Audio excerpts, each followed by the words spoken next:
உண்மை. இன்றைக்கு ஒரு தாசில்தார் அலுவலகம் செல்கிறோம்.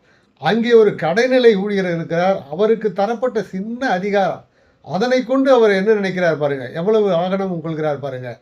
அவருக்கே அந்த நிலை என்றால், ஒரு நிறுவனத்திற்கோ, அல்லது ஒரு ஆட்சி அமைப்பில் பெரிய அதிகாரம் பெற்றவருக்கோ இருக்கக்கூடிய ஆணவம், தன்முனைப்பு என்பது அளவிடற்கரியதாக இருக்கிறது. அதனால் ஏற்படுவது என்ன என்று பார்த்தால், அதனால் ஏற்படுவது மனக்கலங்கம் தான். அதனால் உடல்நல கேடு தான் உண்டாகிறது. அதன் தொடர்ச்சியாக ஒருவருக்கு பகைமை ஏற்படுகிறது, சினம் ஏற்படுகிறது, பொறாமை ஏற்படுகிறது, வஞ்சம் ஏற்படுகிறது. இப்பேற்பட்ட மனக்கலங்குகளோடு வாழ்வதும், உடல்நல கேட்டோடு வாழ்வதும் ஏன் என்பதனை உணர்ந்து, தத்துவஞானி வேதாத்திரி மாமுனிவர்கள் அழகாக ஒரு வடிவமைப்பு செய்திருக்கிறார். அதிலே தவம், தற்சோதனை, அருகுண சீரமைப்பு, இறுதியாக நான் யார் என்கிற செல்ஃப் ரியலைசேஷன் என்று சொல்கிறோமே, அதை தன்னிலை அறிதல் என்று சொல்கிறோம். அந்த நிலைகள் எல்லாம் மிக அழகாக கட்டமைப்போடு